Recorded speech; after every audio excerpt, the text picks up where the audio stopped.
Secretary, please call the roll. Allen, Anderson, Bates, Bell, Berryhill, Block, Canella, De Leon, Fuller, Gaines, Galgiani, Hall, Hancock, Hernandez, Hertzberg, Hill, Hueso, Huff, Jackson, Lada, Leno, Leyva, Liu, McGuire, Mendoza, Mitchell, Monning, Morlock, Morrell, Wynn, Nilsson, Pan, Pavley, Roth, Runner, Stone, Vidak, Wykowski, Wolf.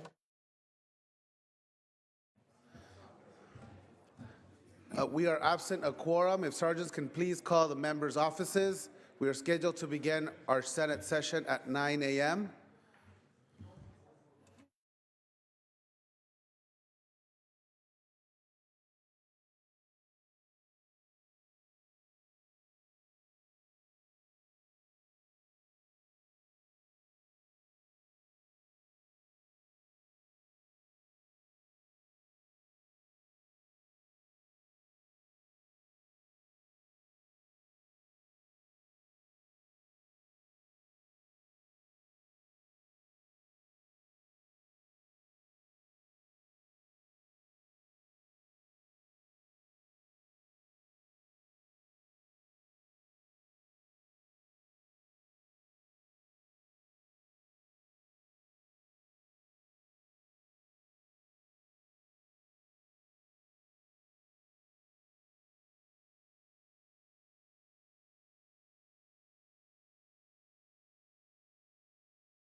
Secretary, please call the roll. Allen, Anderson, Bates, Bell, Berryhill, Block, Canella, De Leon, Fuller, Gaines, Galgiani, Hall, Hancock, Hernandez, Hertzberg, Hill, Hueso, Huff, Jackson, Lada, Leno, Leyva, Liu, McGuire, Mendoza, Mitchell, Monning, Morlock, Morrell, Wynn, Nilsson, Pan, Pavley, Roth, Runner, Stone, Vidak, Wykowski, Wolf.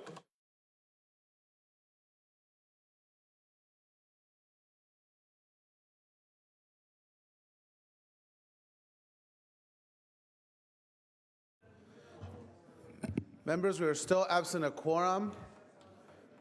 I know some of you want to get to your district sometime today. So if you come to the Senate, we can promptly start our session for today.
Secretary, please call the roll. White House. Let's Allen, Anderson, Bates, Bell, Berryhill, Block, Canella, De Leon, Fuller, Gaines, Galgiani, Hall, Hancock, Hernandez, Hertzberg, Hill, Hueso, Huff, Jackson, Lotta, Leno, Leyva, Liu, McGuire, Mendoza, Mitchell, Monning, Morlock, Morrell, Wynn, Nilsson, Pan, Pavley, Roth, Runner, Stone, Vidak, Wykowski, Wolk. Members, a quorum is present. Would the members and our guests beyond the rail and in the gallery please rise? We will be led in prayer this morning by our chaplain, Sister Michelle Gorman, after which please remain standing. We will be led in the Pledge of Allegiance to the flag by our colleague from the City by the Bay, Senator Mark Leno.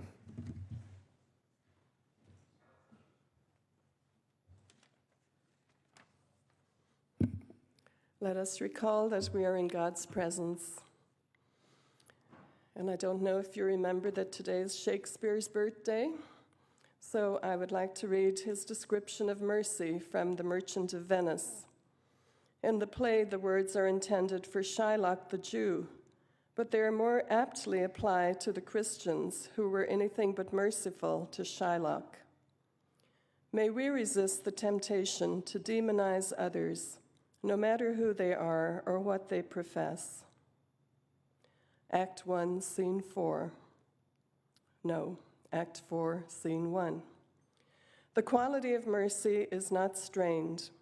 It droppeth as the gentle rain from heaven upon the place beneath. It is twice blessed. It blesseth him that gives and him that takes. 'Tis mightiest in the mightiest. It becomes the throned monarch better than his throne. But mercy is above this sceptered sway. It is enthroned in the hearts of kings. It is an attribute to God himself. And earthly power doth then show likest God's, when mercy seasons justice. Merciful and gracious God, the major world religions attribute mercy to you. Your mercy is a strength rather than a weakness. Even when we must administer strict law, may we proceed from a heart of mercy and compassion, with deep respect for the dignity and reality of the other. May we always season our justice with some sprinkles of mercy, for we know that we too are in need of your mercy. Amen. Pledge allegiance to the flag of the United States of America and to the republic for which it stands, one nation under God, indivisible, with liberty and justice for all. Thank you, members. We are now moving to privileges of the floor. I understand Senator Nielsen.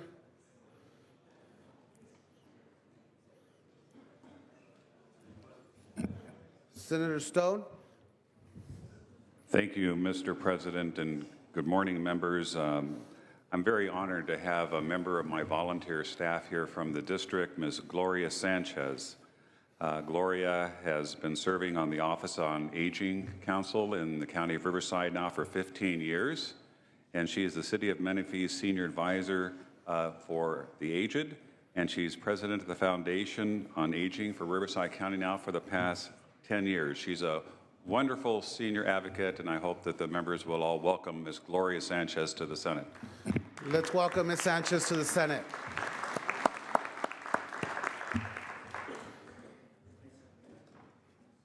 Under privileges of the floor, Senator Nielsen.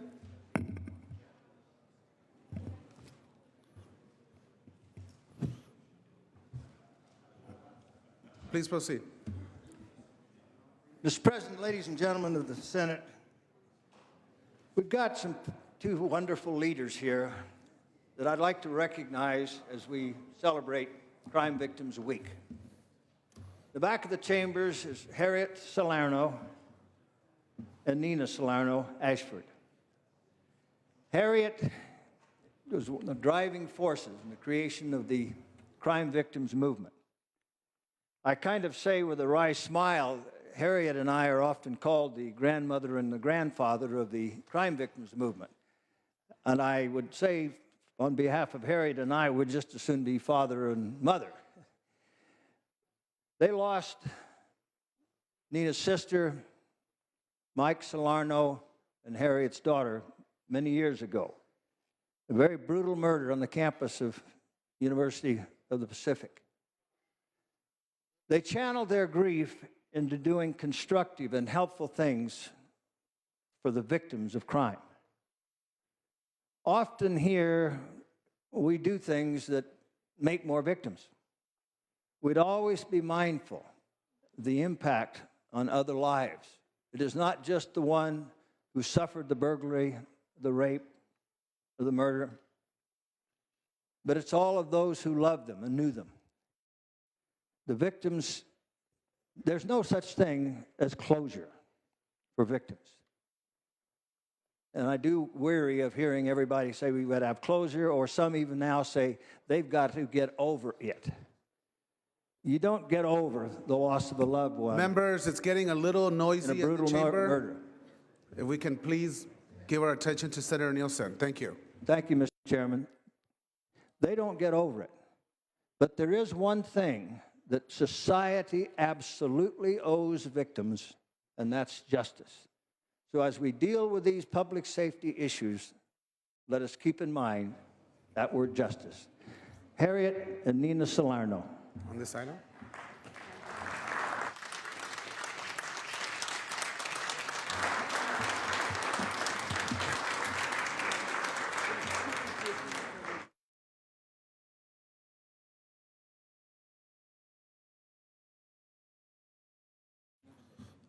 Thank you. Welcome to Senator Nielsen's guest. Senator Anderson. I also have some guests here today I'd like to introduce. At the back of the chamber, you'll see Sheila and Craig Hughes, longtime friends and constituents. Frequently, Sheila's mistaken as my sister. We've been so close, and I've known her for 30 years, and so it's easy to mistake us as brother and sister. Thank you so much for joining us today.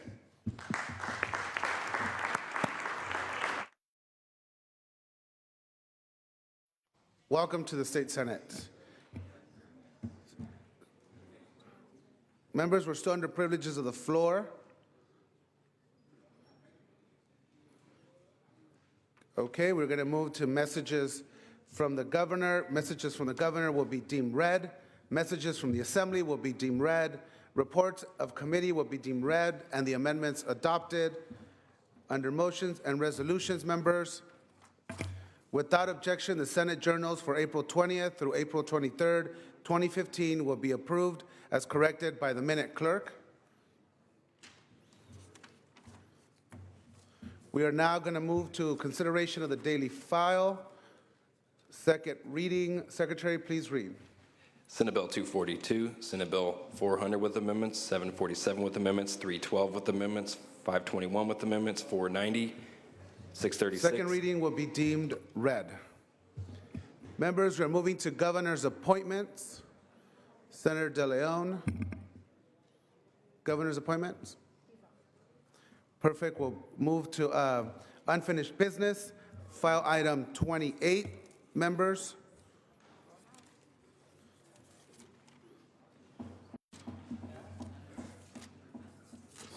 Senator Bell, item 28. Pass on file. We are going to move to Senate third reading, members. File item 29. Senator Pan, not at his desk. Pass. File item 30. Senator Berryhill, pass on file. File item 31. Senator Mendoza.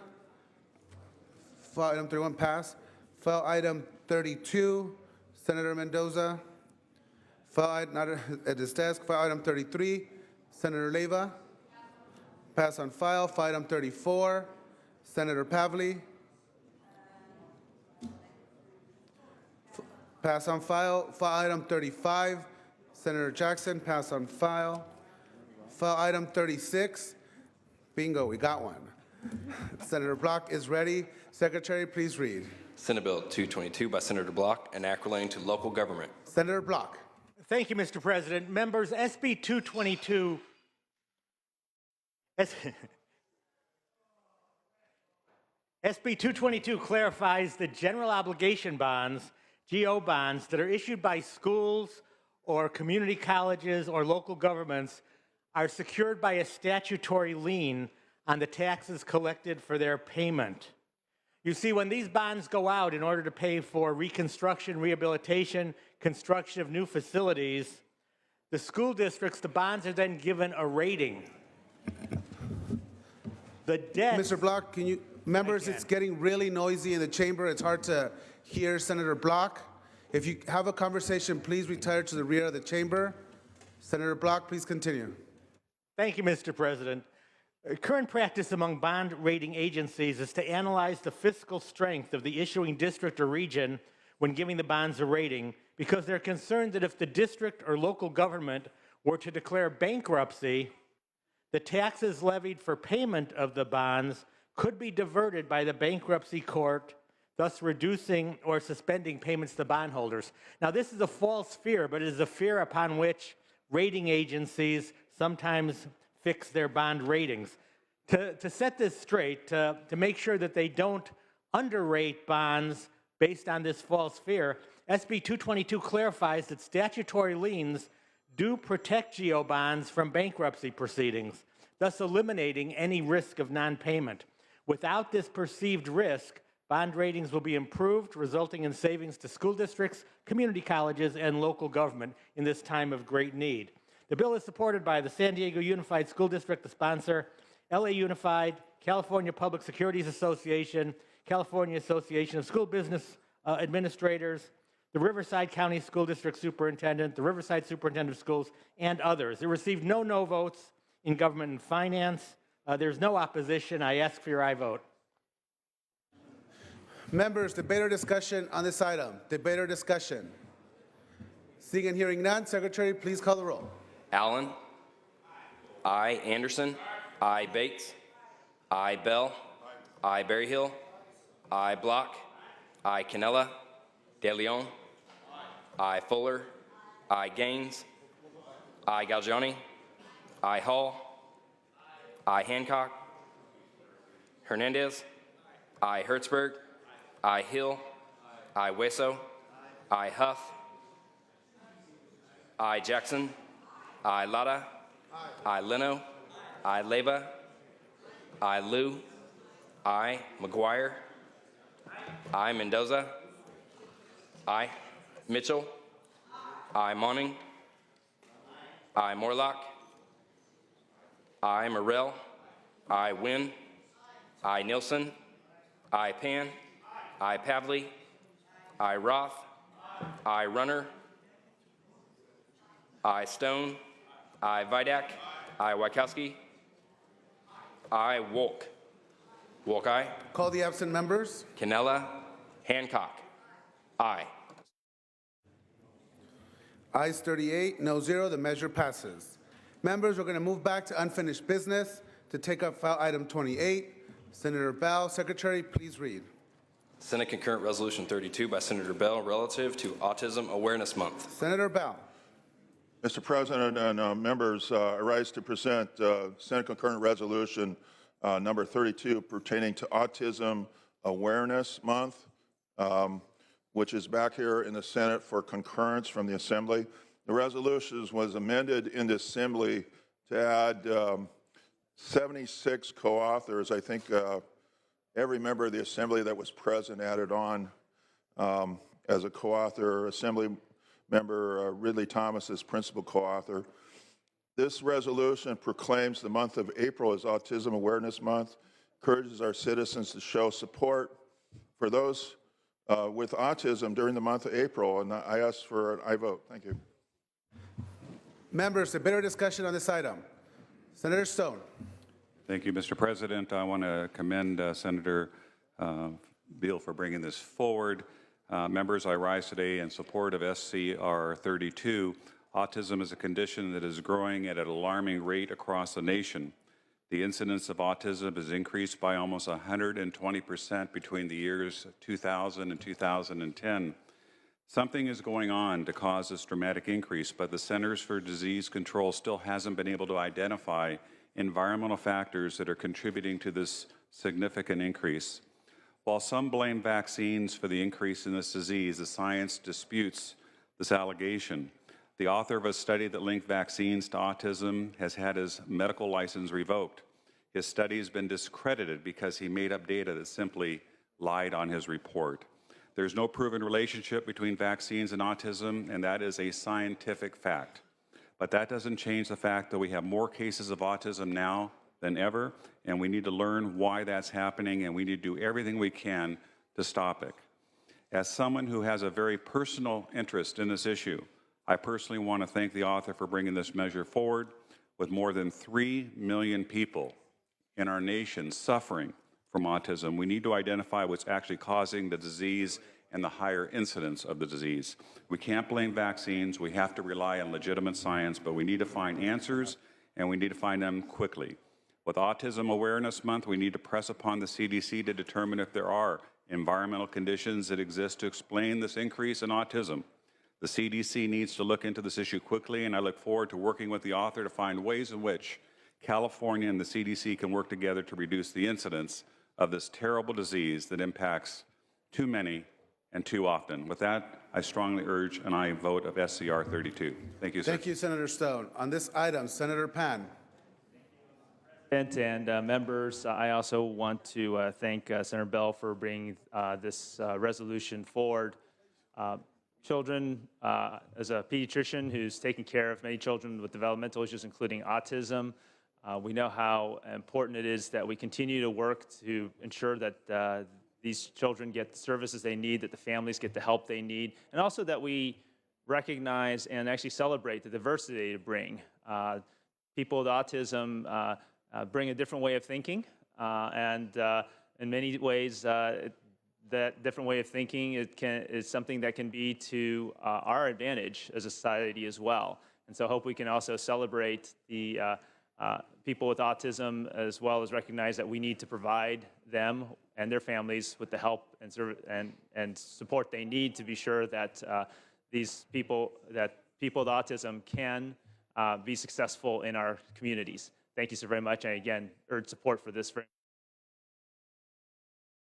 Thank you. Senator Gaines.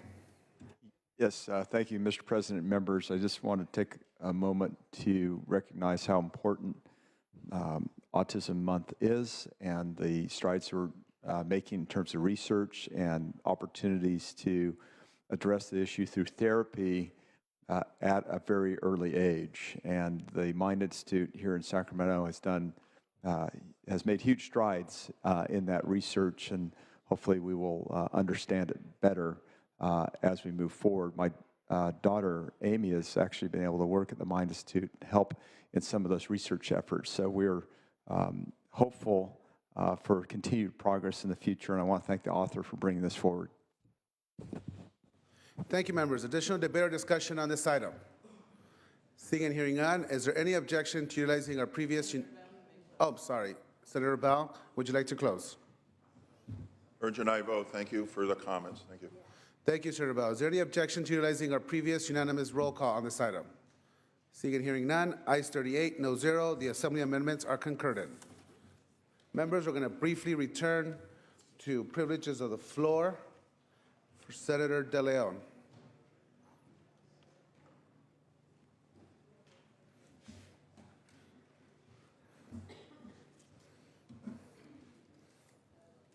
Thank you much, Mr. President. Colleagues, I have the honor and privilege to introduce several executives, general managers throughout the state of California, from south of San Diego all the way to the northern border with Oregon. I can tell you this, irrespective of your political party, whether you're a Democrat or Republican, if you want to be governor of the state of California, if you want to be U.S. Senator of the state of California, you're going to have to go through these people. because these individuals right here are the general managers of the Univision television and news stations throughout the state of California. In fact, for several of us from Los Angeles, our own local news network, Univision Canal 34, KMEX, is the largest viewership in the country. That includes CNN, NBC, ABC, CBS, MSNBC, and Fox. There is not one newscast in the country, New York City, Chicago, Houston, Miami, Florida, Washington, D.C., that has more viewership than KMEX Univision 34 in Los Angeles. These are individuals who have come to visit, obviously, local state elected officials, as well as folks in the governor. With us, we have Alberto Mier y Terán with us today. We have Luis Patiño. We have Raul Rodriguez from the Univision San Francisco. We have Steve Stuck, General Manager, Univision Sacramento, as well as Fresno, Central Valley. We have with us Leo Reese, the General Manager for Univision Kern County, Bakersfield. We have Peter Moore, General Manager, Univision Radio in San Diego. We have Margarita Wilder, General Manager for Univision San Diego. Tony Valencia, General Manager, Univision Salinas in Monterey. Gabriel Quiroz, General Manager for Santa Barbara. Veronica Avila, General Manager for Coachella, Yuma, El Centro, as well as Jose El Gordiaga, who is the Vice President Corporate Manager for Univision for Local Media Solutions. Get to know these individuals for your near future prospects, wherever you may go, whether it's re-election or somewhere else in the near future. Colleagues, please give them a warm Senate welcome to the General Managers of Univision.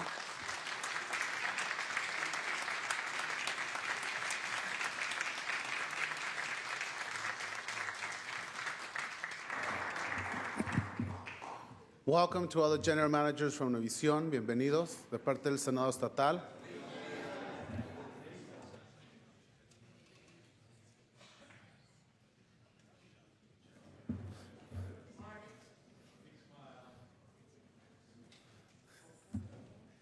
Okay.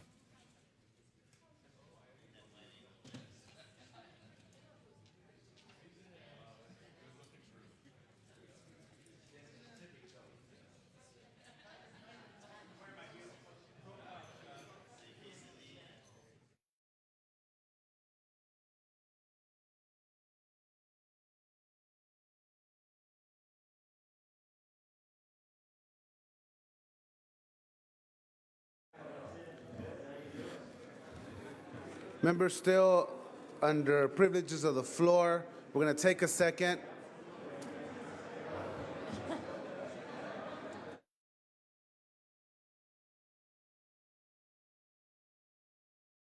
I'm on the floor.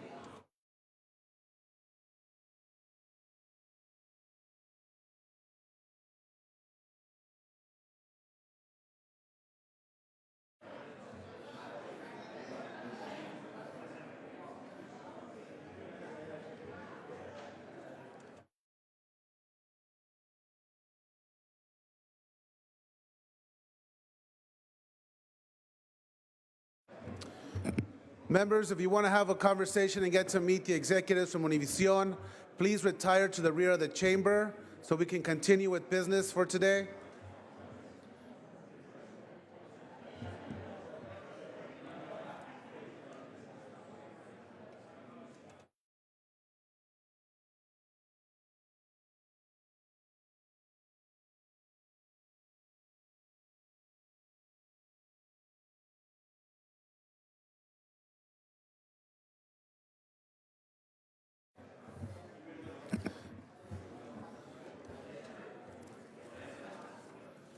Members under privileges of the floor, Senator Pan at Senator De Leon's desk. Thank you, Mr. President and members, for allowing me the honor of introducing Richard Liu. Richard Louis is known as for making history and becoming the first Asian American male to anchor a daily national and cable news show where he solo anchored for the 10 a.m. hour on the CNN headline news from 2007 to 2010. Through his reporting, Mr. Liu shared 30 years of experience working on humanitarian issues such as gender equality, human trafficking. It is very noisy. If you could please take your conversations to the rear of the chamber. Senator Pan, please continue. Again, through his reporting, Mr. Louis has shared 30 years of experience working on humanitarian issues such as gender equality, human trafficking, and affordable housing issues.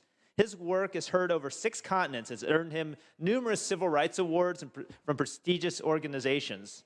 When Mr. Louis isn't educating us about current events, he's serving on the President's Council for America's largest food source to the poor, or serving as a global ambassador to the Epilepsy Foundation and Plan International USA for its Because I'm a Girl campaign. He has collaborated with the Polaris Project on efforts to stop global human trafficking, where he has reported and consulted on human trafficking stories for the decade. He has also worked with the Aspen Institute for several years, speaking at its annual C-SPAN broadcast symposium on the state of race in America, and led Institute conversations at the State Department on Foreign Affairs and U.S. journalism.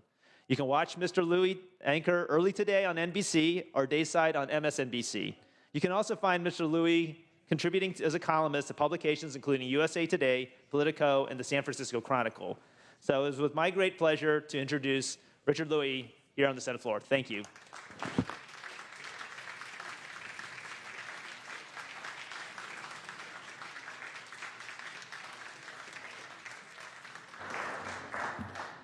Welcome, Mr. Louis, to the State Senate.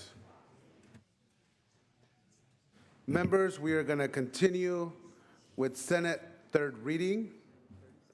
Item 37. Senator Pavley, are you prepared to take up this item? I am, if you are.